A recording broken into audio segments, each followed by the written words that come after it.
do, I am going to introduce our speaker who needs no introduction, but it is in the outline, so we're going to do it anyway.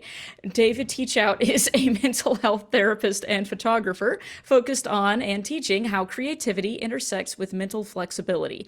David grew up as a Christian fundamentalist, attending a Bible college and receiving a bachelor's degree in theology and psychology.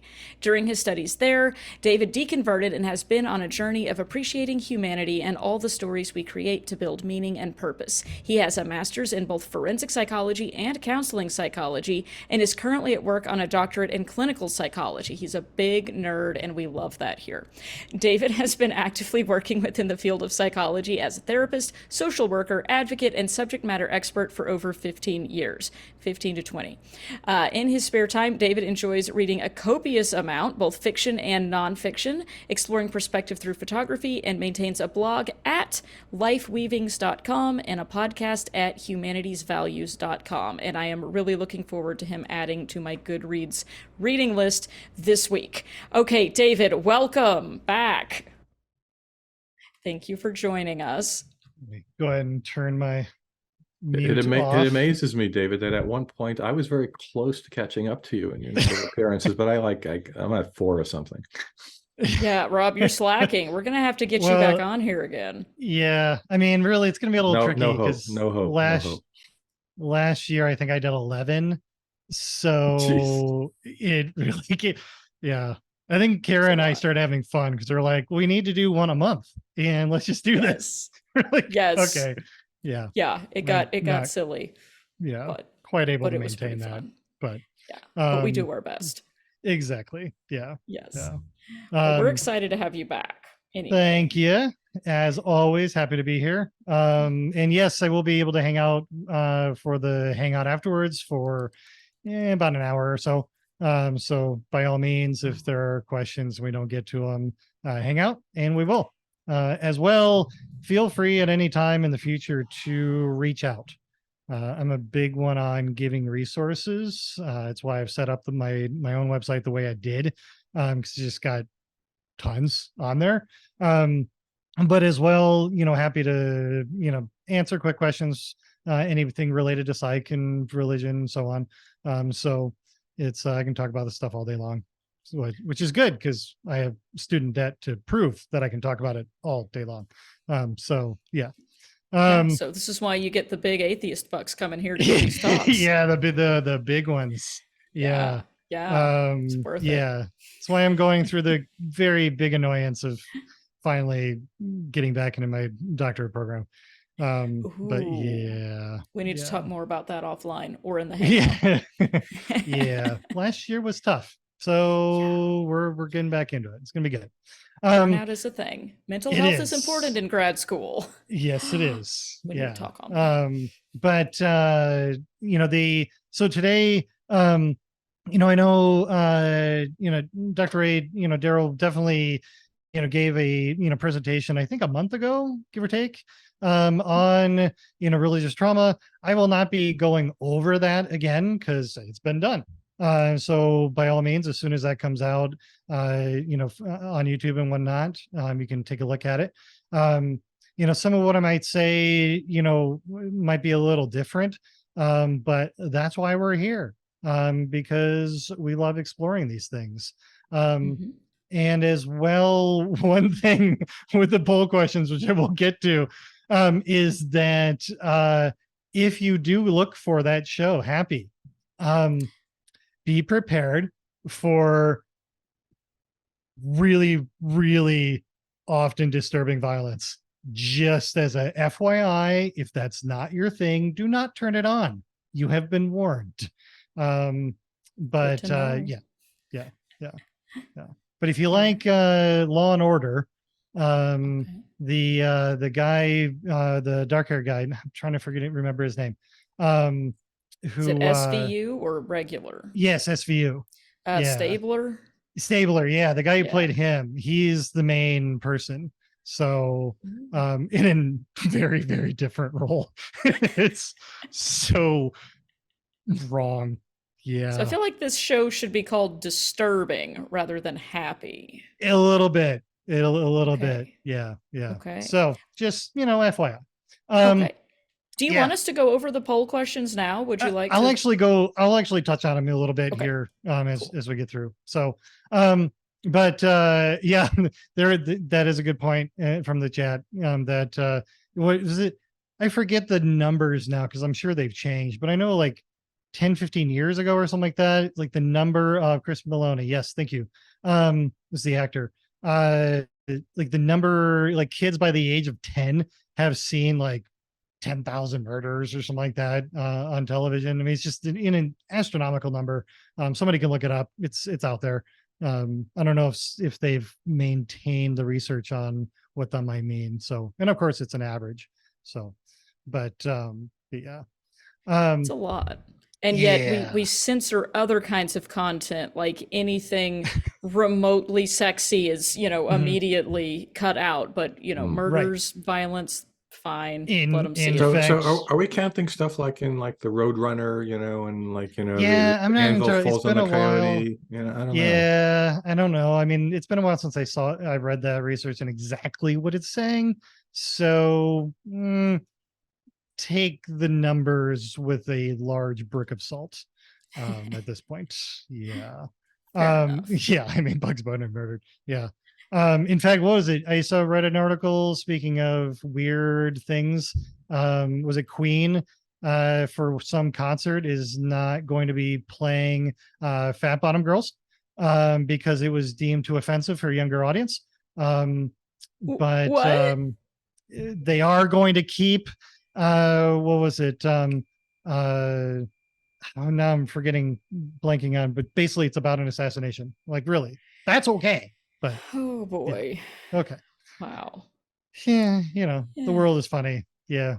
I mean, I it grew is. up, speaking of, getting closer now to the topic, but, I grew up very fundamentalist Christian and Protestant. And, one of the things was that we literally were okay with watching some of the most violent things out there, but literally like we could just, but if a boob showed up on the screen, like it had to be fast forwarded and cut out. Right?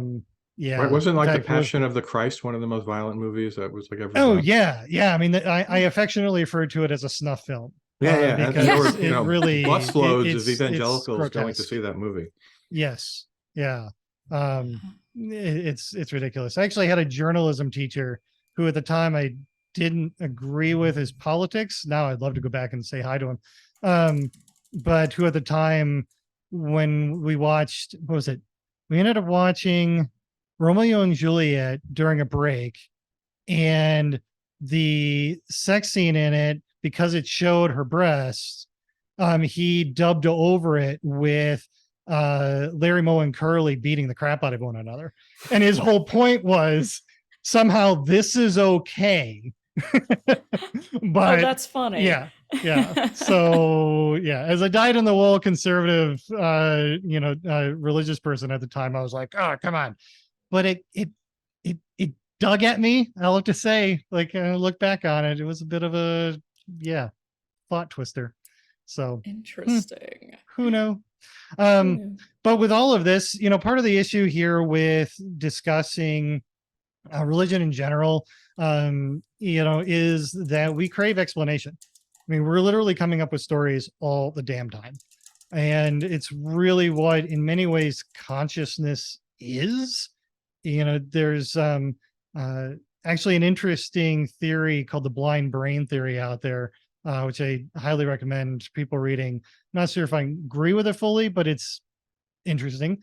And a few others have had variations on it. But it's basically the idea that consciousness exists precisely because we don't have access to the neurological, lives that we are always living, i.e., pre-conscious or unconsciously, and that because of that lack of biological access to it, the result ends up being, because that's more efficient, the result ends up being this conscious experience that has almost very little to do with it. It's kind of an afterthought, pardon the pun, where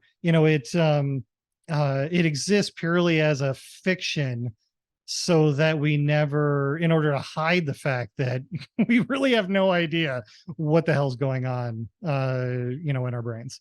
But it's an interesting, there's a paper out there. It's free. By all means, you can find it. It's pretty good. And making it more fun, the author of the paper is a fantastic fantasy writer. So yeah. But with that, so part of this here is that, for that matter, why the hell are we continuing to talk about religion at RfR? Why is this such a big deal? Why does even RfR exist? What's the point behind all of this? Well, the point is that religion isn't going away anytime soon. It's one of the things I love about, Frank Herbert is, in his Dune series is literally you go like 10,000 years into the future and Jews still exist. I mean, it's just like you'd think after a while they'd give up on waiting for the Messiah, but nope. 10,000 years, and it's not played for laughs at all. Like it's a fascinating exploration of just what it means for people to perpetually need and manifest stories in order to give structure, in order to find meaning and purpose. And that's why we're here, is that these things in various forms have touched on us in varying degrees of, frankly, awfulness. And so we're here to figure out, well, what can I take from it, if anything? And there's a debate. And it's a debate that I've waffled on a little bit over time and probably will continue. What is the nature of all of this? Why are we even doing it at all here on creating this? And there are various, quote unquote answers for that as well. But part of this is that fundamentally we live from a psychological perspective in as if constructions. So within acceptance commitment therapy, or ACT, which is the therapeutic model that I largely operate under, highly recommend reading any of the books out there on it. But I think, in fact, one of the resources that I put in lists is Get Out of Your Mind and Into Your Life. So by Stephen Hayes, which as a beginning workbook on literally living more healthily emotionally, it's one of my top 3 hands down recommendations. But we live in these as if constructions. We live in this kind of conceptualized self navigating the story, in a sense from the movie, movies, Matrix, when Neo eventually comes initially back into the Matrix and Morpheus is there going, well, this image that you have of yourself is this, digital representation of yourself that you possess internally. Now, there's a lot of problems actually with how that works, but as a kind of analogy or metaphor for that conceptualized self, it's great, because that is what we're doing all the time, is we have a image of ourselves singular at any given moment, but that's the trap. David, did you know that in the original script of The Matrix, one of the characters was transgender, and in The Matrix they were going to be the opposite sex? That would be interesting. Yeah, it was the character, and they kept the name Switch. Yeah. Was the character. Oh, okay. Yeah. This was interesting. Yeah. Well, I mean, I was one of the few that actually loved the 4th one. And where better the than sisters, the other sequels. I agree. Certainly different. Yeah, it was definitely just the exploration of the ideas. I can talk about Matrix, but I thought that was fascinating. It's the idea you were talking about, where your self-image is what's expressed in the Matrix, and that character, I don't remember which the gender was, but thought that they were the opposite gender. So in the Matrix, they were the opposite gender, and it's unfortunate that they took that out. And if people don't know, both the writers, producers, creators of the Matrix, both then came out as trans. Yes. It was after that event, right? If you look at this, the credits on the movie, it says the brothers, and then in the original one, first one, that is correct, and one after the other, they transitioned to women. Yep. Yeah, no, it's what's fascinating about it is, and this is where another issue of our craving for explanation is that when Matrix first came out, I was still a believer. I was actually going to a Bible college. And I remember at the time, like, it was constantly being used in sermons as a Christian allegory.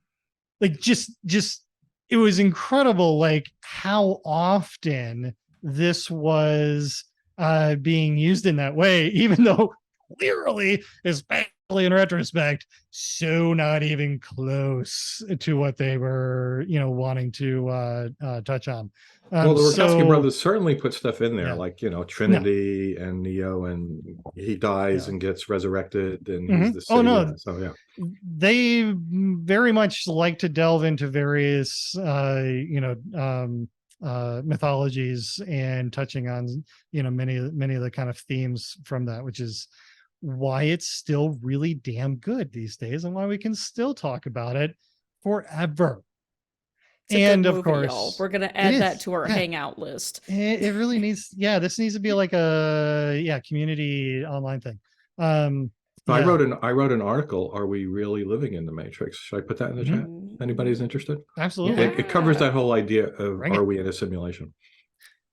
In fact, there are 2 books, The Philosophy of the Matrix and a sequel to it as well, which uses the Matrix to explore various, issues around ontology, epistemology, and so on.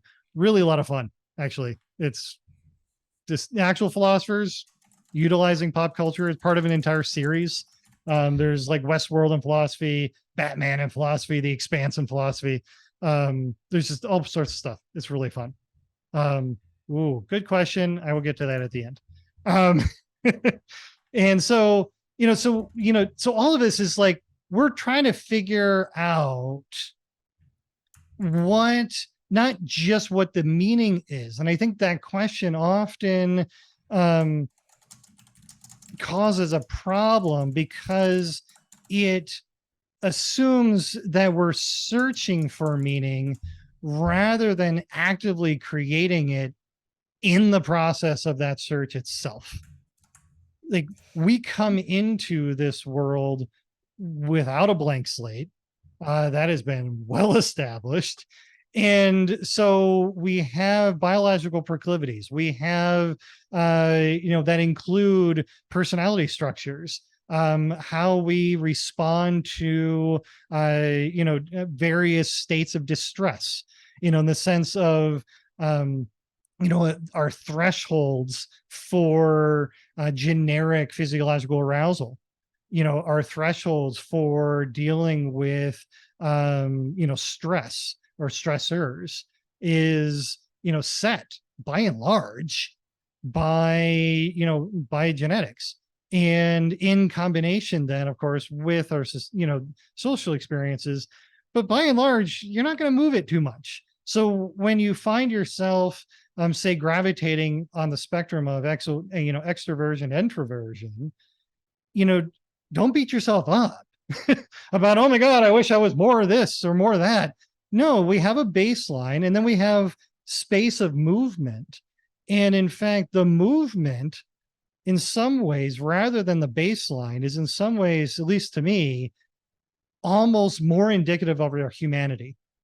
Like, if we just begin with our genetic biological baselines, we're fundamentally like, that doesn't really give us much in the way of difference. It doesn't make us unique in the sense of singular or part of our our species is not just our genes. Our species is our capacity for flexibility up and down across that baseline that each individual one of us is capable of being.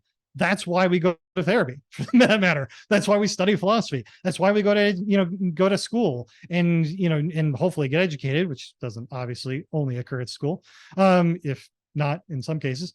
And so, it's why, one of the things that I keep bringing up and will at the end is the active participation and exploration with varying ideas, even when, or especially when, you don't, like, overtly or even at all agree with them, because by wrestling with these things, you give yourself some greater degree of flexibility in going, okay, maybe there's something going on here that I have to reflect on a little bit more, because likelihood is, in fact, not just likely, it is inevitable that anything you hold, because again, it's as if we're kind of operating on guesswork, that that we're going to be wrong to some degree, if only by ignorance. I mean, holy crap.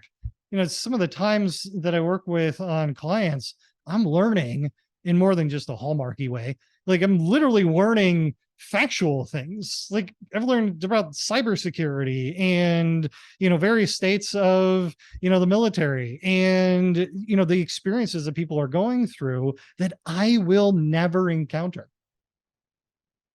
It's why fiction books are so popular, is they provide us the opportunity to express and get outside of ourselves, even though we really technically can never do that. But it gives us the at least facsimile of doing so. And by that, we then allow ourselves that, possibility of expanding, how we're going to react to, well, trauma, stressors, things that are going to be happening, with us. So this is why, incidentally, to get to the poll, the first, question around the reptilian brain is that, one, we don't possess one. We just don't. What? It was all a lie? It was. Unfortunately, it's one of the most continually peddled BSs that, it's in most intro to psych books these days. It's really, it's astonishing the fact that this thing still has legs. Har.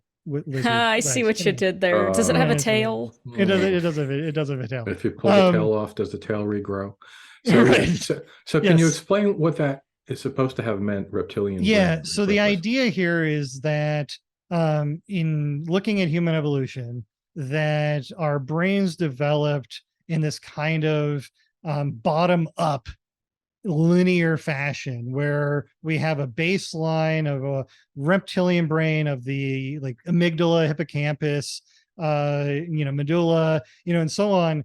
And that as we, human beings evolved into human beings, that we added on as a kind of like stackable, areas of our brain ending in our, prefrontal cortex.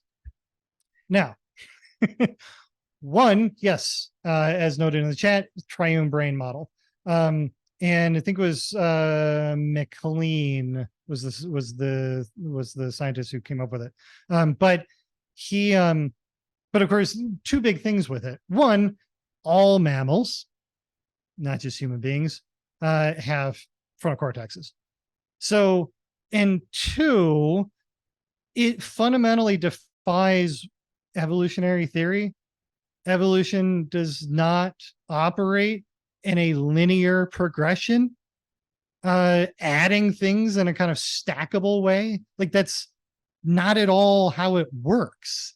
So even at the time it was offered, it was largely like, you've got to, no, this doesn't actually make any sense even then. But it makes an intuitive level of sense, because we work and exist in our lives in a way that, in this kind of like, the fight between emotion and intellect, the idea that, you hear variations of it, like, I don't know what came over me, I saw red, and, how we're supposedly the healthy life is the, non-emotional data driven, thank you, the illusion of Star Trek, but the kind of non-emotional way of just, here I'm going to analytically consider what's going on. In fact, it's still, one of those things that is often used even in some atheist communities, around, like religious believers are driven by this, and I am, driven by reason, and that's why, it's like we join groups like I fucking love science and everything else because I am a reasonable person. And it's like, okay, yeah. So Tell me you lack emotional intelligence without right, saying yes, you lack emotional intelligence. exactly. You're right. So, and all of that is of course bunk. None of it works that way. And it's not at all helpful either, because so from Will Storr, the status game, which is, yeah, Kara's like, you keep recommending this one. Like, well, yeah, you do. Still haven't read it, but I'm going to. And so, but he notes how the brain feeds us distorted, simplistic, and self-serving tales about why they are above us and they are beneath. This whole notion of status in comparison with other people. In this way, complex truths become reduced to cartoonish moral struggles between good and evil. We're all vulnerable to believing such narratives. They form our experience of reality. They make us feel better about ourselves. They motivate us to strive to improve our rank, but they're delusional. They're responsible for much of the hubris, hatred, and hypocrisy that stalk our species. They can even drive us to kill. This whole othering is itself a fundamental drive that we exhibit quite often. Eric Fromm has a fascinating idea around aggression and how humans seem to have this in his mind, a uniquely malignant form of it, that it in fact isn't quite true, because there are other animals that seem to do commit violence seemingly for the sake of just violence. We're not the only ones, but we seem to do it clearly in the most imaginative of ways throughout history. And it's a bit of a question to ponder. I know some what, cetacean species, I don't know, can't get into the mind what their motive is, but they're like, they take baby seals and they just throw them around to each other like they're playthings. Yeah, that would be an example. Yeah. Yeah. There's also cats. Yes. That is true. I have two cats, so I don't want to think of them that way, but thank you for putting that image in my mind. Yes. No problem. Yeah. Team dog right here. Team dog. We actually did find a dead mouse that got into our house once with not a part taken off of it or eaten or anything. And it was just like probably thrown around to death. Maybe it had a heart attack because my cats must have just played with it all night because like it was fun. Because they don't know that they're not outside cats. So they never saw one before. They didn't know that was food. It didn't come in a can. They didn't know what it was. Interesting. Huh. Yeah, I'm not a cat guy. Yeah. My dog is currently hiding from the it's down to 87. We topped out at like 95 today. So, yeah. But so part of then the stories that we're making is also labels as an example. And in some ways, labels are essentially like a means of providing cover for our logical fallacies. They're essentially, even at their basic level, a label is a cover for a particular prescribed set of data points. So, which means that we're actively choosing some and removing others, and which frankly sounds a lot like confirmation bias. Again, this is not about getting rid of labels. Good luck anyway. We're not going to get rid of this, but it is a point at which being very careful about getting stuck on our stories and thinking of them as singular monolithic truths, which is, by the way, as we get into it, exactly what various forms of fundamentalism, religious and otherwise, political as well, want us to. Like, it's the notion that here's the story, I'm giving it to you. It is singular. You don't need to think outside of this. It is monolithic in the sense that it is all encompassing and answers everything. And if it doesn't, it wasn't worth answering in the first place. So just pay attention here. But and the thing of it is, we're doing that. We have that proclivity in us all the time. Anytime we get caught into saying, I am this, yes, it's valuable to do in a kind of linguistic or dialogue shorthand. But if you leave it at that, if you determine the sum total of your social experiences by these,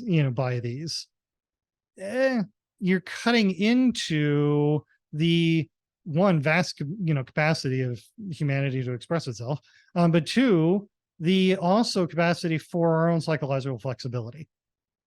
We're stilting ourselves and stunting our capacity for dealing with other things, which is, by the way, question 2 from the poll. The purpose of human life is to be happy. Beyond, of course, obviously the TV show. But I love that 2 people did select, of course, pass the bong. That's fantastic. Do we even use the term bong anymore? I mean, really? I don't know. Yeah, I'm old. So Same. yeah. But so of course, 2 people obviously, do. 2 people do, and that was awesome.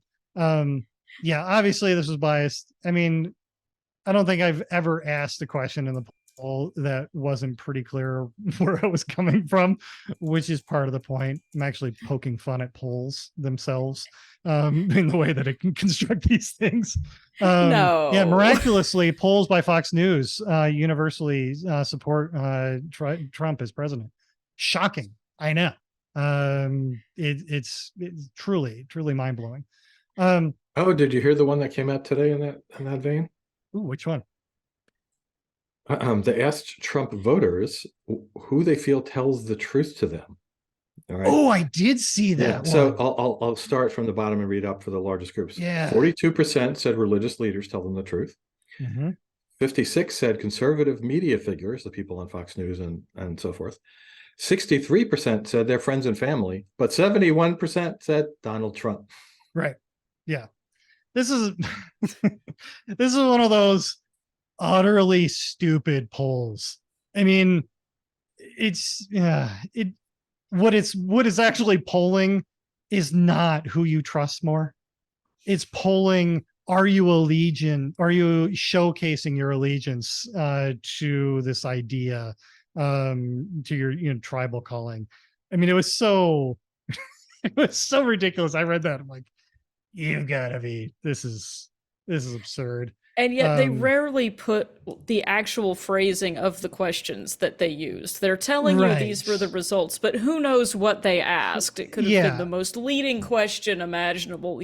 Don't you think the following is true? Yeah. Okay. I mean, it's one of the things, polling science, of which there is, and it's actually quite fascinating. But the pollsters are always in search of the perfect wording. It's like, how do we, because depending on the wording, you will get different results, and so even for instance, depending on people made a big old deal out of how almost like with every indictment, Trump's popularity increased. And really, again, it kind of depends on what you ask. Because again, the way that they asked originally really wasn't polling, do you care about the ethics, which is what people took it to mean. It was actually polling, do you align with the party and its spokesperson, was really what it was actually asking. And there were some other pollsters that did a different one to show where that wasn't that was the case, in fact, where the number of people that were in support of him actually dropped in line with some of the indictments. So I feel like we read the same articles in the Atlantic every week. It was from the Atlantic that was covering this. Yeah. Yep. I know. I saw that today. Yeah. It's still one of the few. Then, yeah. Then New York Times, heck, Tom Nichols writes for the Atlantic. I will Oh read yeah. every single thing he writes. Oh yeah. So yeah. In fact, another one, if anybody's interested, would be Rob Henderson. He has a Substack. And I have a couple, I think I have one or two articles in the resources linked here as well. But I'll be quoting from him later on as well. But just a Excellent. great thinker, even if you don't agree with him, which is one of my favorites, is people I don't agree with, but make me think anyway, because I have to be challenged by how well they articulated their points. Oh, I had the That's why I love most David fun in Fromm. grad So, school. The most man's, fun part of grad school was yelling about Foucault. yeah, yeah, It's yeah, great. right. Yes. Did So, not agree. so part of this then is going like, okay, so, um, in not getting stuck in these stories around, like for instance, back to the poll a bit, happiness, and I basically made up the idea right there in that longer, thank you, Kara, for reading it all, definition around it, because, you know, it is in many ways a, so I will describe emotions essentially as the combination of a feeling and a story that exists within a particular context. That's really what we have. So when we get caught up in our emotions, rather than being able to slow down enough to go, to kind of just all like thinking about our bodily sensations and within a particular context, when we get caught up in the emotion stuff, we've already bought into the story that has come along for the ride. We've already bought into, oh, this is how we're supposed to be thinking at this time. So part of the process of freedom and flexibility isn't being able to slow down, about that. Which, hey, again, why we do therapy? This thing's kind of a big old plug for the secular therapy project. And so, which also then gets us into, the notion of trauma, which was fascinating looking at the answers that people gave. You had pretty much an even split between the kind of more serious answers that were provided around it being an inevitable part of human experience, about it being as well perhaps a narrative process to help explain one's felt experience about varying levels of distress. Essentially that's the definition of complex PTSD, is that they're basically offering it as a narrative process to explain complications that are felt to be, existing within some people's lives. Whether or not it's a legitimate diagnosis is a whole other thing. Have resources on that is neither here nor there, because this presentation is not about that. But a lot of good questions to ask about how this all works. And then lastly, also a third is a label for that kind of, it is not in the DSM. They have tried multiple times.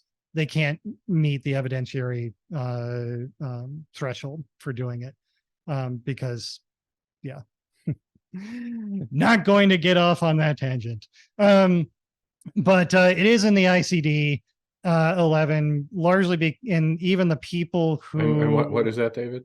That's the international. I'm trying to remember what the whole thing stands for. So what organization controls that? Europe. Is Yeah. it the WHO? I don't think so, but I will plead my ignorance about that right now. So, but what they validated was not the fact that there's evidence for it. They validated the fact that many clinicians were asking for it because they felt that it was helpful in their practices. Yeah, And not is that there was this actually evidence for it. this is complex PTSD is what you're talking Complex about? PTSD. Yeah. And how does that differ from regular PTSD? It depends on who you ask. So some people describe it as, regular PTSD symptoms, but happen to work within, lots of other diagnoses, which frankly makes no sense. But Judith Herman, who originally came up with it, well, actually, she tried a few other concepts first before coming and calling it complex PTSD. She thought it applied only to victims who suffered prolonged, I'm reading, repeated trauma, such as in concentration camps, prisons, coerced prostitution, chronic childhood abuse. It's where she thought that PTSD, or simple PTSD, as she referred to it, was only for victims of briefer forms of trauma, such as war, because we all know war is very brief, automobile accidents, natural disasters, because of course natural disasters are very brief as well, time-limited child abuse. How you can just figure out what the time limit on that is, who knows? She never bothered explaining it. Horrific injuries, one-time rapes, and so on, because we all know rape only happens once and then you move on, right? Yeah. So yeah. There's there's a couple of really good books that go through a lot of the issues with it, and several articles that have been coming out more recently that have been going into some of the issues with some of these newer toxic trauma ideas. So well worth reading. Not for the purpose, let me be very clear, not for the purpose of dismissing how you necessarily will view and the experiences, as awful as they undoubtedly have been, that you're going through. So there's a bit of a problem sometimes in these discussions where there's a category error being made, and which is where the ICD went with, and that is the attempt to explain or give a structure around personal experience in order to help other people understand what's going on. And the more kind of codified diagnostic strategy. So, this is where do not go to and get your psychology from TikTok, for instance. And so, because there are new so-called diagnoses happening all the time there. And yeah, don't get anything from TikTok. That's a really good piece of advice. Yes, everyone who disagrees with me is a narcissist. Everybody's got a narcissistic personality disorder. No, they don't. Also, don't get your advice about paranormal events like astrology and psychics and whatever, because it is unbelievable the number of people promoting that kind of stuff. Right. Yes. It's yeah. What was it? The guy, was it Geller? Yuri Geller recently, where he shared an image around these supposed aliens, and he was called out because it was a scene from X-Files. But did you see his rebuttal to that? Yeah, that it didn't matter. He's like, well, even if it was an image from X-Files, they clearly copied the real thing from a real thing. That's correct, because he saw the real thing, because he saw the aliens at one point in his young career. Yeah. It's which, frankly, and really, who else, when reading that, did you? So, Rod, did you catch the the religious version of that? Like, no. it's so it's a similar argument around C.S. Lewis originally peddled it, or he took it from others, I believe, but where the idea that all societies, all civilizations have a baseline ethic, and even if they don't know it, they are in fact getting it from the more basic ethic of Jesus and God having put that stamp on our hearts, kind of thing. Like, so all of it couldn't be the other way around. Right. All the previous stories about a virgin birth and all that kind of stuff that happened before Jesus were retroactively put there in our hearts because they were in our hearts because of whatever. Yeah. Okay.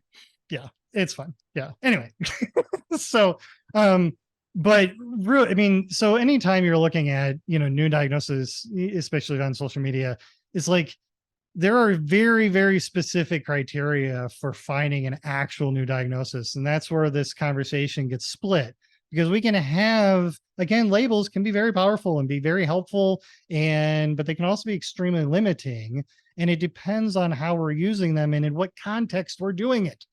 If I'm discussing the attempt at objective science here, there are particular criteria that we want to use in that realm of discussion. If we're looking at the realm of discussion around personal experience, okay, like we can have a little bit more fun with language and explore this a bit, because we're going to take the time to go, oh, this is what it means for you in the context of your own experience. Great. It's then up to the, conversation and the people involved to be able to go, okay, wait, now I'm, switching, which is often what we don't do, and switching to this other, area of discussion so that we can then, use words in a different, capacity. So there's all this going on, but diagnoses require like a set of behaviors that do not fit established diagnostic criteria. They have to be outside of what's already there. Then that criteria has to not respond to established interventions. Then there are studies that have to be done in order to establish, one, a lack of overlap between the behaviors that are occurring that don't overlap with some of the other already existing diagnoses, and that there's consistency. You have to have a cohort. You have to find people that are actually doing this. And unfortunately, right now, most of the time, the kind of instability of relationships, the emotional volatility, and so on, that often ends up being looked at with some of these ideas fall well within borderline personality disorder. I mean, there's just a ton of overlap there. So is it worth studying? Absolutely. We need to figure, out more of what's going on. But be very careful about whether or not you're falling into a new label and going, and it must mean this, instead of taking it as this could be really helpful for helping me understand things. But in part of that then leads into, so let's see here. Looking at, we can talk about the fourth question around superheroes later, but That'll be for the hangout. Yeah. So, but part of here is that, how fundamentalism then creates this trap for what I refer to as kind of like basically a trauma trap. And that one, and this is true of mass movement. So a lot of this is going to be taken from Eric Hoffer's, the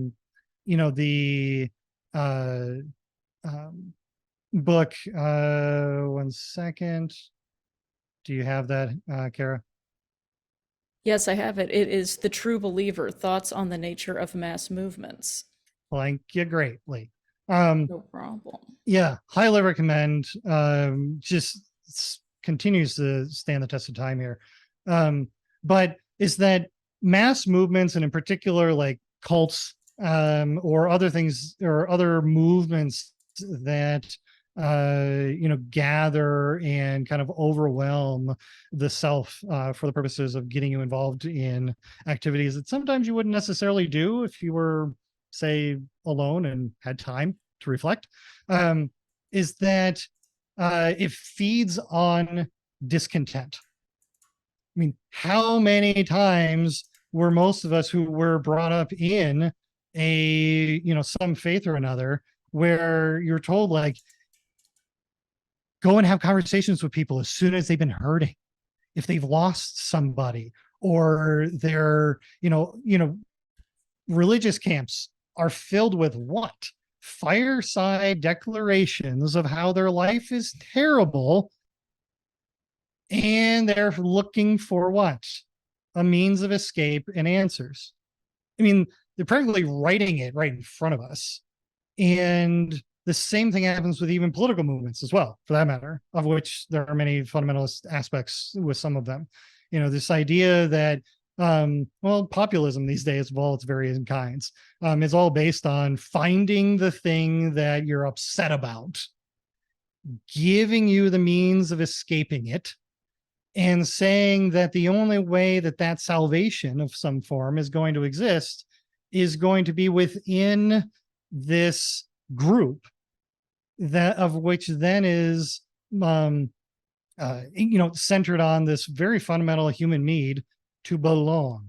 I would slightly change one of the things you just said. The first thing, I think, to find out like what you're afraid of, and like they tell you what to be afraid of, right? That's the thing. If you watch certain news channels, they're talking endlessly about this one problem, which is huge in their opinion on the show, but it really isn't a problem. But then you become to think it's the biggest problem in the world, and the reason you have to vote that way. Right. So I would put that as like 1.2, simply because, or 1A, depending on how you want to, categorize these, because the problems that people center on are problems because why? They are exhibitions of the discontent in some area of their life that they're feeling. The problems we latch on to precisely because it's like, right, I knew I was feeling this way and I didn't like it. So what is it? Oh, it's that thing. It's a demon. Right. It's always a demon. Immigrants. It's the other, whatever that may be. It's that sense of existential angst, that you feel disconnected from yourself, which frankly, who doesn't at some point? Who hasn't? I mean, we're not talking dissociation here. We're talking about just this baseline feel of going, I don't fit. I don't belong. I don't see where, where I might be able to find and, a sense of being seen. And when you combine that, particularly these days, with the breakdown of all sorts of social institutions that, for good and ill, gave a lot of structure, it's not really a stretch to see why so many of these things are coming up and why people are looking for it. So, as he notes in his book, it's like in the marketplace of ideologies, the dogma that is most effective at harvesting emotional discontent often prevails.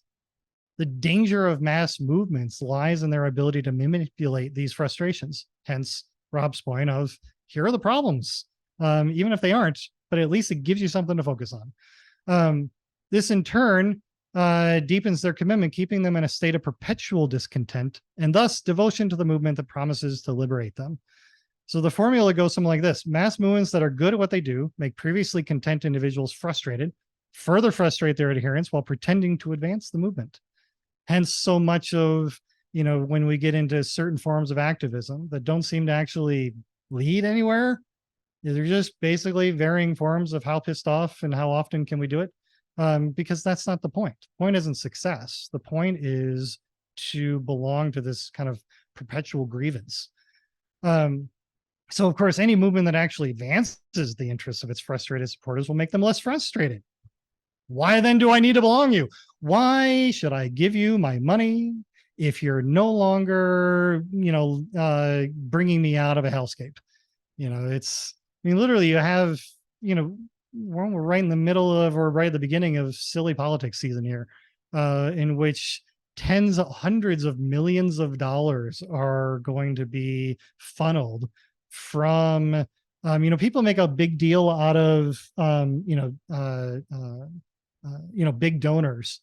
But the reality is that that's still only a piece of what all, everybody is giving. And these small donations, these micro donations that I think Obama was one of the first ones to really, make a big deal out of it. Trump also used it quite a lot and still is, but various others have gotten onto this. by these micro donations to the tune of millions upon millions that are being funneled from this kind of collective society into these very narrow, and then of course then dispersed. But again, the cone doesn't go wide back again. It's far more narrower than when it came from. I believe the last time Trump got indicted, well, not the last time because it's been too soon to do the math, but the time before, the third time Trump got, it's still hard to believe that former president indicted 4 times. The third time he got indicted, I think within a week he had made $40 million of micro donations. Right. Yeah. No, it's, in fact, I mean, shoot, many people, I mean, it's part of like, it's almost the monetization of even bad news is good news. I mean, it's really astonishing from perceived tragedy that it will engender, again, a emotional response. Because what are we, part of this is what are we doing? So much of the time, if you were to actually ask individually and get into individual conversations with a lot of people outside of even politics, like, why are you buying into this? In fact, I did a presentation with I'm forgetting right now, but we talked about a month, 2 ago, where for a different podcast that was on, the kind of religious experience and what's going on with it. And the host played a clip of a guy who was almost exhibiting, it was like pre-glossolalia, the whole speaking tongues thing. It's just this very fast, preachy word vomit of, I believe in this, and and the I am a dirty and horrible sinner that must be forgiven, and he went through this, and the guy's like maybe 20 years old. I mean, so it's like, okay, buddy, and so he's like, okay, make sense of this. And I'm like, great, thanks for putting me on the spot. But part of it is that, in part of the answer I gave was that at a certain level, the person saying it doesn't even really believe it. There's think it was Peter Boghossian who kind of popularized the notion, but been many others who've explored it around belief and belief. These secondary beliefs that we socially declare in order to exhibit allegiance to a particular group, but our actions do not actually support any of it. Like, when you really look at what the person then does, like, it doesn't make any, like, it's not following the logical conclusions of you and anybody who isn't a believer.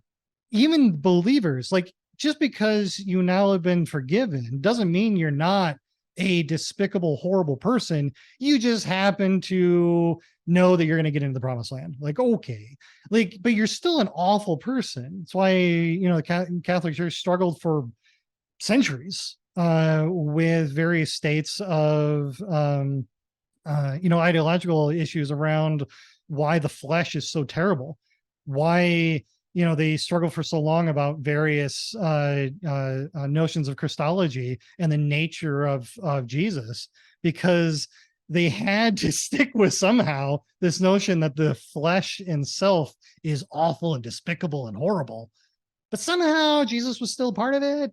And their solution wasn't at all actually a solution. It was just a de facto, look, it's a mystery. Both things are true. Moving on. After, of course, many thousands of people died about it. But it's just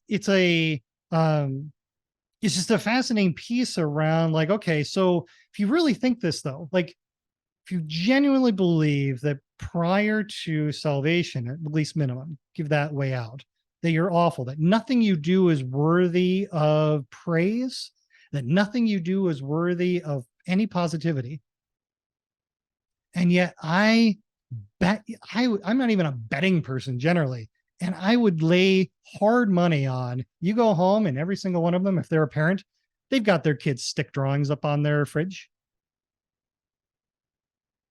They're nonsense. that they sit there and listen and praise their kids for their little things, that little Johnny or little Becky is going to be the next big viral sensation because, oh my gosh, they're so amazing. You walked by the time you were 11 months old, and therefore, you know, you're going to be incredible and a new soccer player and blah, blah, blah, blah. I mean, it's just like we cannot actually live in that reality. We can't live there, not consistently.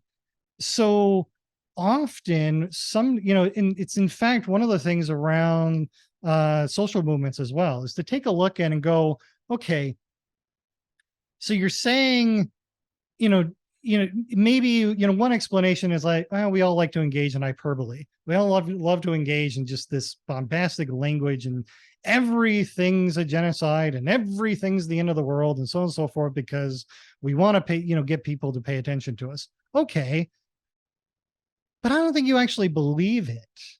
Not in the word, like not the words themselves. Because if you genuinely believe these things, then your form of activism wouldn't be posting memes.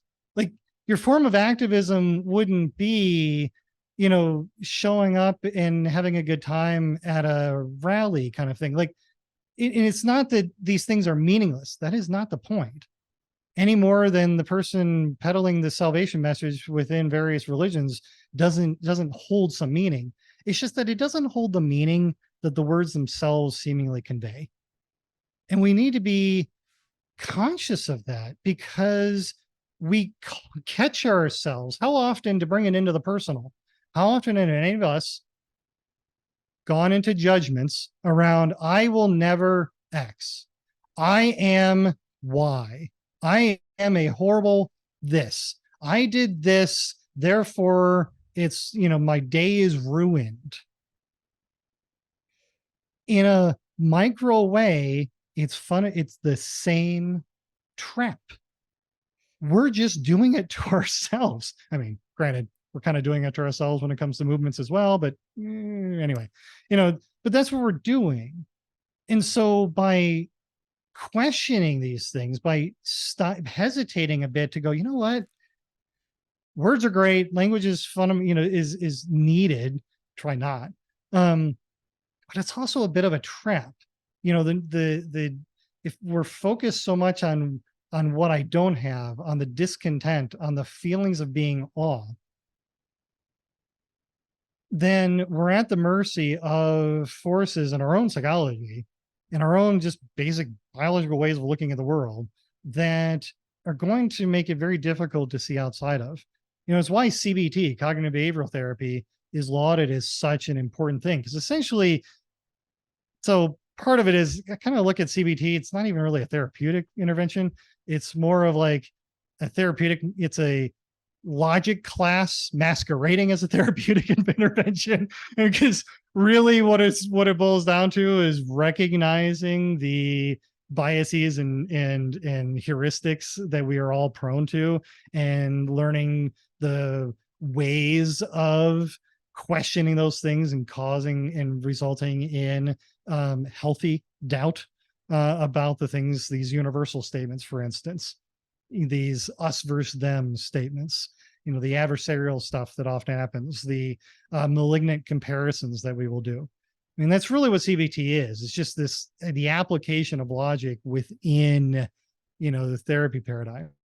And so as a tool, set of tools, it's fantastic. But that's why it's so powerful, or can be, because it's helping us. It's kind of like science itself.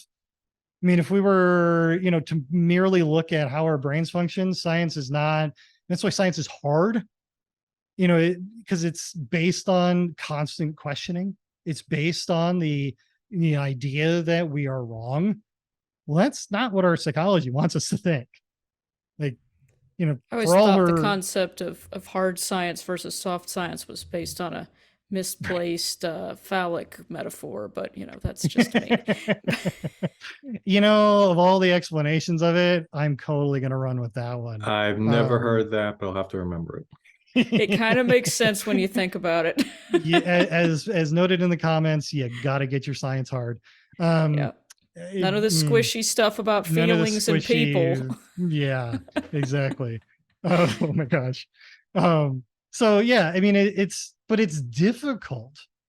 I mean, it's one of the things, there are a lot of issues with Ayn Rand, but one of the things that she noted, I believe it was in her book, maybe Virtue of Selfishness, but I forget. New Revolution, I forget. Anyway, she made the point quite often. And that is that reason is difficult. Reason takes effort. Reason requires an almost now her ontology of humanity was not quite accurate, to put it lightly, but her notions of it's like to act, she looked at often that many influences in society are undermining reason's capacity to perfectly send us up into her version of the Uberman. But I'm being a little unfair, admittedly, but a little bit. So it's just like the John Galt character there is is really this like super rational person, and that's what we should all strive for. It's not possible, but there's an element to it where the striving for thoughtful, reflective, critical, not to say anti-emotional, one you can't be anyway, but I would reframe it as a kind of acknowledgement that our baseline proclivity is not to find truth. It is to find basically the right story that gets us through the day. And to find truth takes extra effort. That's why it's so hard. That's why we have to study. There's something, if I remember right, there's some kind of the history of how that word came about, has to do with hard work. But so last few minutes here, I'm looking at time, is all of this, taking a look at how do you pursue then and build flexibility. And I've already touched on a couple of these things, but is to actively, and as consistently as possible, is to engage with the idea that our stories, including our labels, really our entire conscious experience, is basically guesswork. We are, to varying degrees educated, because again, we're all ignorant about varying things all the time, about how our interactive world works and our place in it and within it. It's like we're basically trying to figure out, like, if I do this, will that happen? Yes, it did. Awesome sauce. Like now I'm gonna agree with it. This is great. That's why habits form, because it's kind of shorthand for getting us the answers we like. So go after and look at these things with a kind of reflective, critical mind. Two, pursue relationships of any kind. So very broad uses of the term relationship here, with people of contrary opinions, based on and there is, in fact, there's a article in the resources here on the notion of star manning, which I've brought up before in a different presentation, but it's from Angel Eduardo. I think he's one of the leaders behind the FAIR organization, but basically it's based on seeing people as charitably as possible from a position of human compassion, and looking at literally everybody who you encounter, no matter how vehemently you disagree with, doesn't mean you roll over and allow awful things to happen to you. That is not it at all.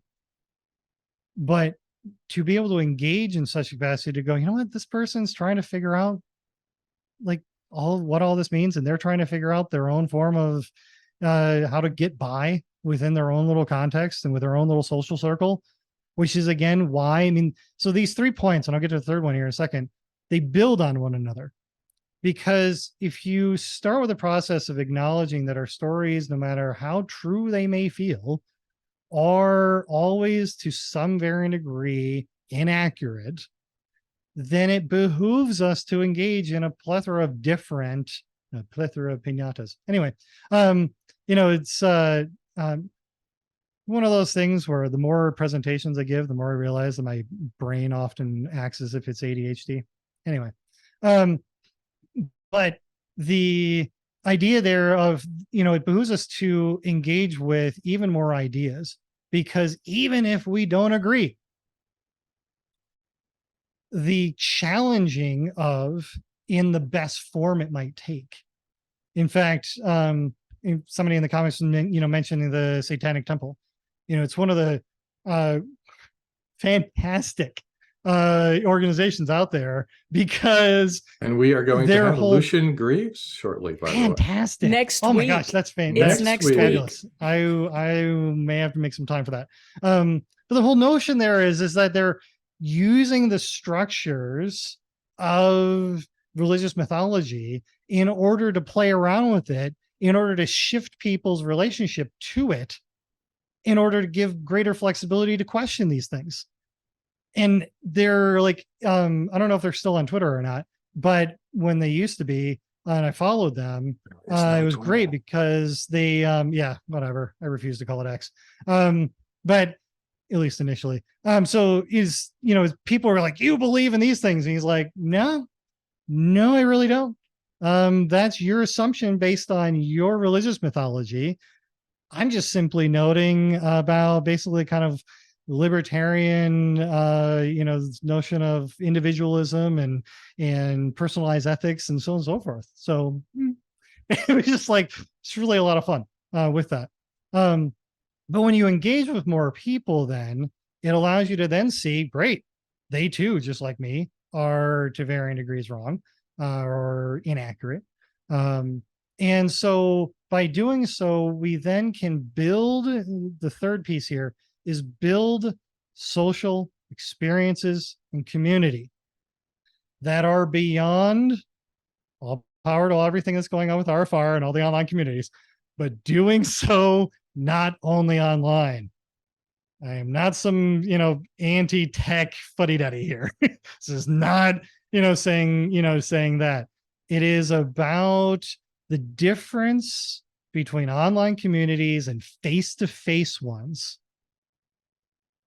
are about how we engage differently. And it's not just about authenticity.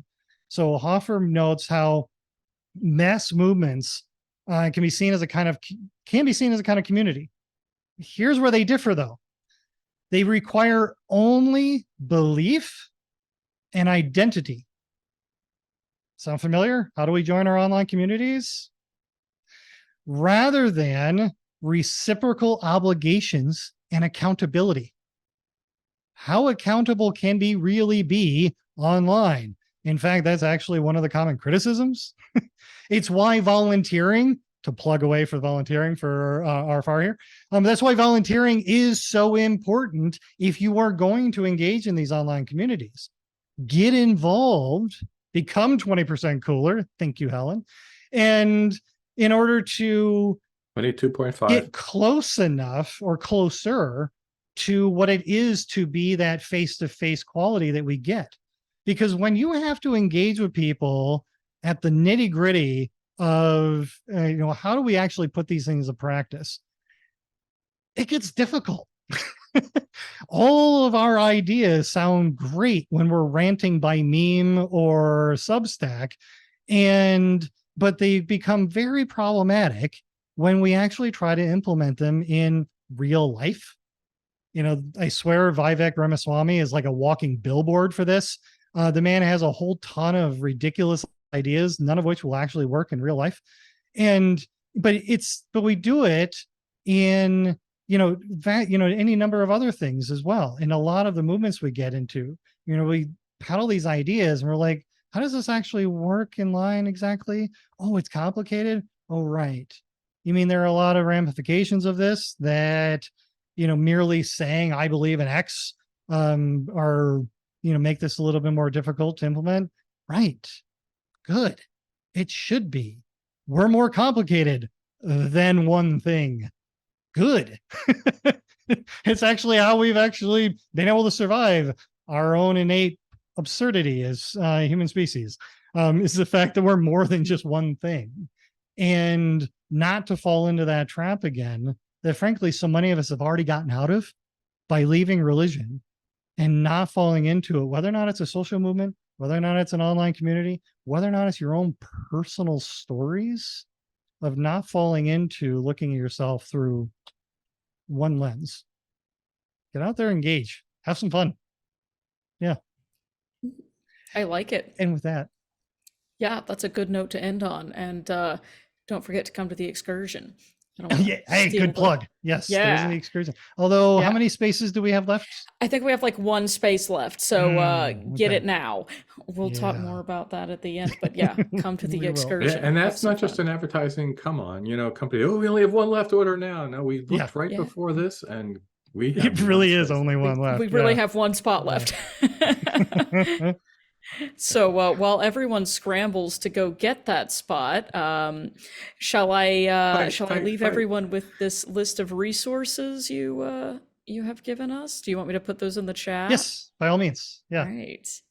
Let me do that. I'm going to put those in. And also tell us where can people find you if they want more good stuff other than, here. Yeah. So you can find me. My main website is lifeweavings.com. And I've recently redid it to focus on religious trauma, or as I'm kind of moving into trauma within a religious context. So it's very much tons of resources around. It's a way to contact me. It's a way to engage either in therapy if you happen to be in Washington or South Dakota, or more skill-based kind of coaching if you're more interested in that, literally anywhere. But my podcast, and all the episodes, if you want to just really narrow in, can be found at humanitiesvalues.com, but also literally anywhere you happen to listen to them. I swear I'm going to make more episodes at some point. It's okay, as long as you So- keep making RfRx episodes. Yeah, it's as all long as good. yeah. Yes. So see, that's where you've taken over my podcast. I just do Yes. RfRx's instead. Yes. But I you can also find me on collect Facebook. volunteers. So it's yes. And then if you're really interested, so I have an Instagram, also Life Weavings Instagram, where I mostly post my photography. So yeah. Awesome. And all those links are in the chat, so feel free to check those out, y'all. All right. Well, I think we have time for a few questions. Do you feel like Sweet. answering some questions? Sounds good. All right. So, Rob, you want to go with the first one? Okay, sure. The one with all the acronyms in it. All right. I'm seeing a therapist for interpersonal trauma, CPTSD, and PTSD. Is it important to see someone who knows specifically about religious trauma, and why? So this is actually what my dissertation is about. That I'm just had to revamp a little bit actually. But you don't have to. So the reality is almost nobody out there has any training in it. So if you are going to avoid any and all therapists simply because they don't have a particular training in religious trauma, please don't.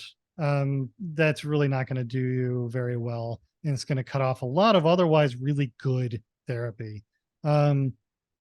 So that being said, yeah, be very careful as well, though. I mean, ask a few questions around, because you can interview the therapist. I mean, if they're offering, and they should be offering some form of, initial consultation, ask them a few questions about what their opinion on, religion is, whether or not they've ever heard of the term religious trauma or trauma within a religious context.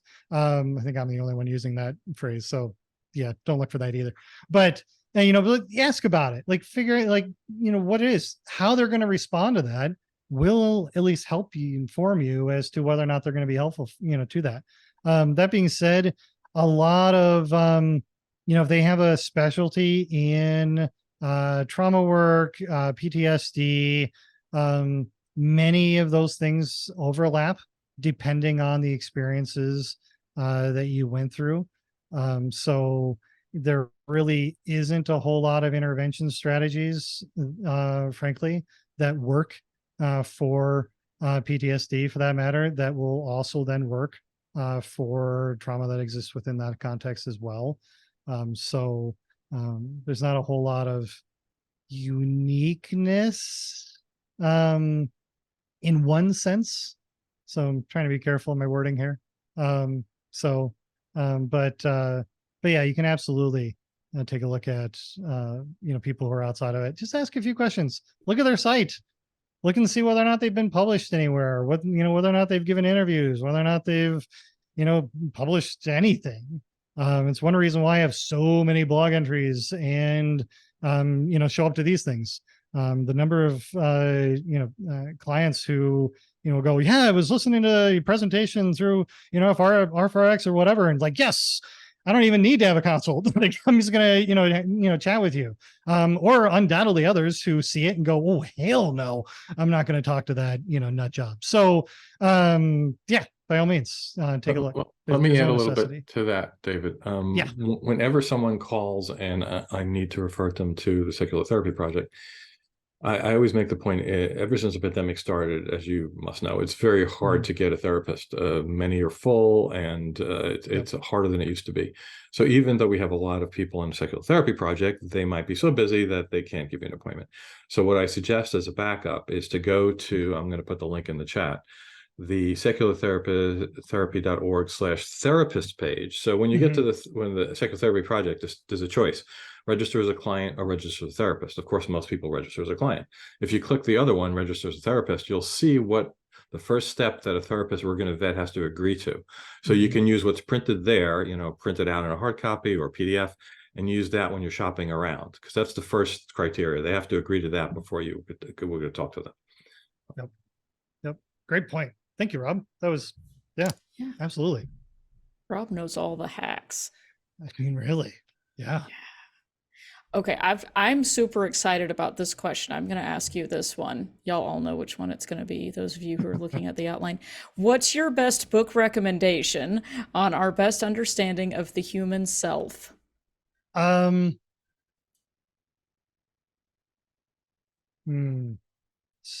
I would go with one second here.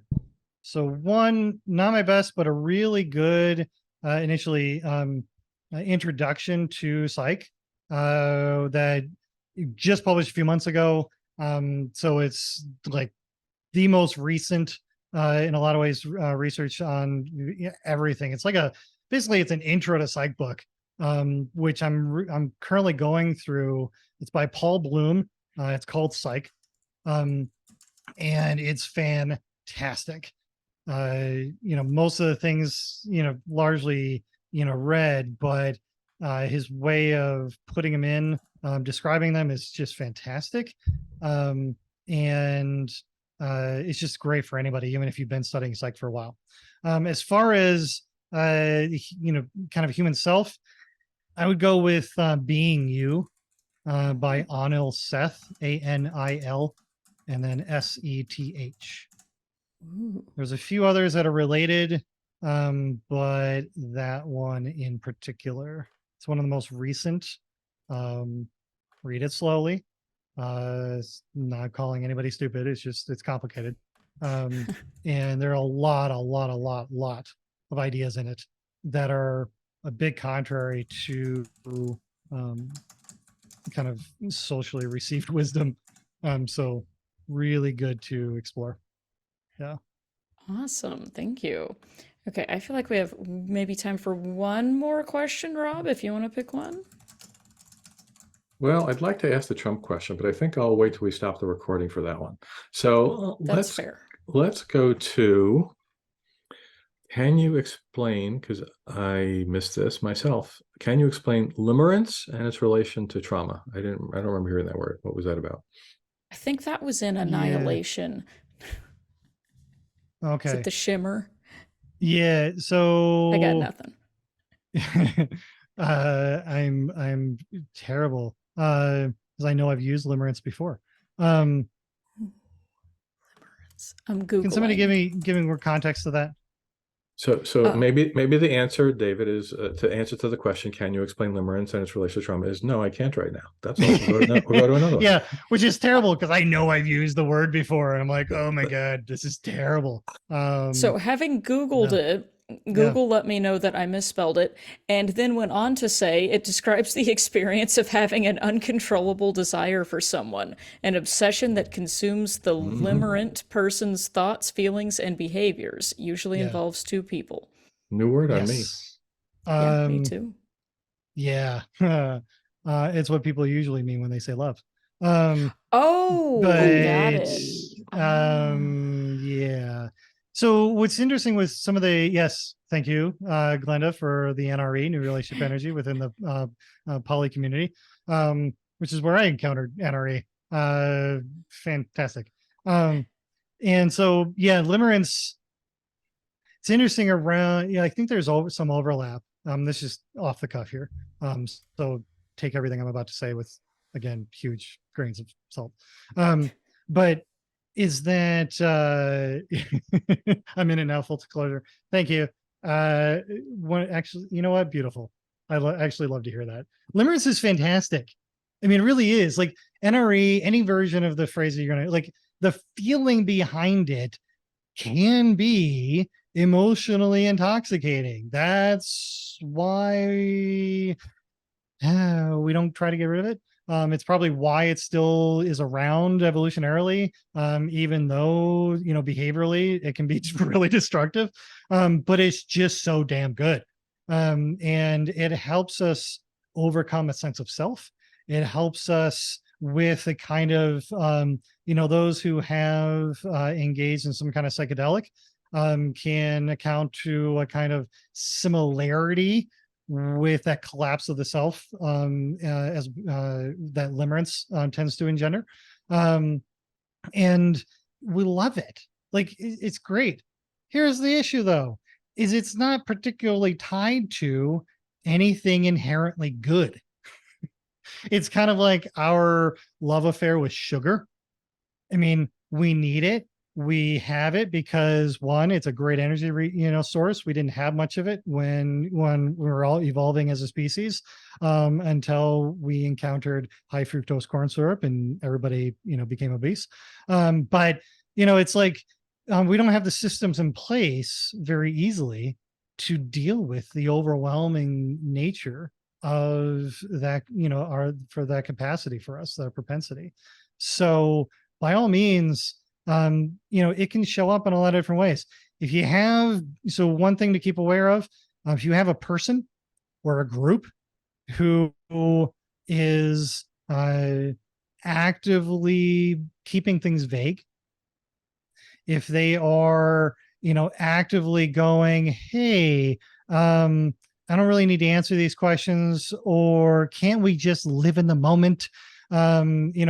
If we immediately launch into, the soulmate language and, so on, again, it's not a automatic like, oh my God, this is terrible. But, you know, pause a moment, duck your head in cold water.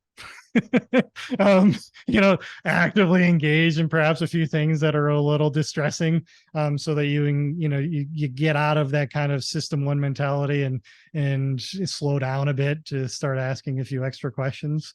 It's all the more reason why it's good to engage in real communities of varying opinions, because and then you can go to them and go, what do you see here? Doesn't mean you have to agree with anything anybody else is saying, but the mere act of dealing with that is going to help you reflect, and not inevitably so, because again, we love our biases, but it at least is a way of kind of a self-corrective, amongst many other tools that you can do. So yeah. Good to know. And we learned a new term. I love these educational episodes. Awesome. All right. Well, we are probably about out of time, so I think we should end on that. There are some more questions that have come in, so stick around for the hangout if we didn't get to your question. It's not because we skipped it on purpose, we just didn't have time for all of them. So stay tuned and we'll talk in the hangout. So before we move to the hangout, let's just wrap up real quick. As we mentioned, we will be back again next week, same time, same place, and we have Lucian Greaves of the Satanic Temple as our speaker. So I'm super pumped about that. Cannot wait. Come and see us. It will be great. And Rob, where can people go if they need more RfRx in their life before next Monday? Well, as I mentioned before, some people may have not have heard it. Maybe they joined late. Most of our previous RfRx recordings, 147 as of this moment, can be found on our YouTube channel. And you could find that at youtube.com/recovering from religion. And even more of the episodes have been uploaded as audio podcasts because that's simpler to upload audio apparently than video. Any questions, comments, inquiries can be sent via email to rfrx@recoveringfromreligion.org. And we have a blog, which is at medium.com/excommunications. And you can find the podcast at recoveringfromreligion.org/podcast. Yes. And for those of you that like to hang out on the social medias, I know it's everybody, we're on there too. You can find us on Facebook. We also have a separate Facebook support group page. We're on the platform formerly known as Twitter, now being called X. We are on Instagram. We are on TikTok. I think that's all, but maybe we'll expand Although I have soon. a theory about what Elon changed it. Ooh, Do you know what about is it? do you know about the conspiracy theory called birds are not real? Yes. Yes. Yeah, so they actually did a protest. This is a few years ago, but it took Elon, he was thinking about it for a while, apparently. They protested outside Twitter headquarters because Twitter was supporting the conspiracy that birds are actual things, and because they used the bird logo. So they were protesting the Twitter bird logo. And so I think Elon awesome. finally thought about it, said, yeah, they're probably right. Let's change it to X. You're probably right. Birds really aren't real. Okay, that tracks. Well, Just my hypothesis. it could be. But we're on there, and for now. And feel free if you're on there too to like, share, subscribe, all those things. It helps other people find us and find our services. So please feel free to do that if that is something you are comfortable doing. And now, at the very end, before we wrap up, as always, we do want to hear your thoughts on how you found us, how you liked the program. So I am going to launch our ending poll, and I will read those questions aloud. Their statements. The first statement is this program was this program was relevant to me, and the answer choices are on a scale of 1 to 5, with 1 being not at all relevant and 5 very much relevant, and 2 through 4 are in the middle. Statement number 2, the speaker was clear and understandable. Same scale of 1 through 5, with 1 being not at all understandable, as we say, banana phone, and 5 being very understandable. Heard every word. It was super clear. And number 3, I will attend future programs like this. Same answer scale, 1 through 5, 1 being definitely not. I don't even know why I'm still here listening to these people talking. And 5 being definitely will attend again. This was great. I enjoyed it. And then finally, question 4. So this poll is also biased. We ask it at the end. If you're still here, you probably liked it a little bit. I don't know. But we'll see. Number 4, how did you find RfRx tonight? Was it through the RfR online community or Slack? Was it through a meetup event, through Facebook, X, or Instagram, through Discord, through the RfR website, or other? And I will leave that up for now. And while you answer that, I want to bring on Dr. Ray, who's going to take us on out with some closing thoughts. Thanks, Kara. I'll take us on out here. That sounds foreboding here, I think, or something. Yeah, maybe that was a poor choice of words. It's going to take us out. Take us out, okay. In the Al Pacino sense of the term. Not really. Hey, Dave, thanks a lot. Like I said before, I think I always feel like we're drinking from a fire hose when we have you on. We need to find a way to get it down to a garden hose, I think. But you said something that I've always thought, never heard anybody quite put it that way, that CBT, cognitive behavioral therapy, is like a logic class for eating as therapy. I think that's more true than not. But I think it's incredibly valuable once you learn it. And I learned it way back in my early days of graduate school. I think it matches with this notion that you hit pretty hard on. That is just reason takes effort. It's hard. And that reminded me of Kahneman's book about thinking fast and slow. And I think that's really what we're talking about here. It takes effort to think logically. And our baseline is not to find truth. I love what you said there. Our baseline is not to find truth. But I'm going to add something you didn't say. Our baseline is not to find truth, but to find comfort and validation. I think that's, you may or may not agree with that. I don't know. 100%. That seems to be what our baseline is. And that's just what we are as humans. So we're going to find a comfort and validation. And if it happens to be conform to what reality is, all the better. If it doesn't, at least we still feel comfortable. And so we end up creating our own stories that don't really fit with reality. And as long as we're in a group that validates that and makes us feel comfortable, we can get along quite well for a long period of time, and maybe our whole lives. I mean, that's what you do in religion. You're in a comfortable spot with lots of validation about a delusion that everybody around you holds. Anyway, one of the last points you made that I think is probably the most important thing of everything, and that is we have seen, you didn't say this, but I'm tying it back to this. We have seen a huge increase in the number of people who have no close friends. I was just reading a paper today that was talking about, especially among men, the number of men with close friends who do not have a close friend has doubled in just the last 10 years. And so and it's also increased for women, but it seems to have happened more for men. So there's a lot of aloneness and loneliness out there. And the minimum you can do, it seems like, is get out and engage. And if you're disengaged from the world, your brain is not made for that. Your brain is for being engaged. And I think we've, through technology and the way some of our systems are working now, our social and political systems, it's disengaging people. I think it's dangerous, actually. But anyway, as you know, I could go on and on about that.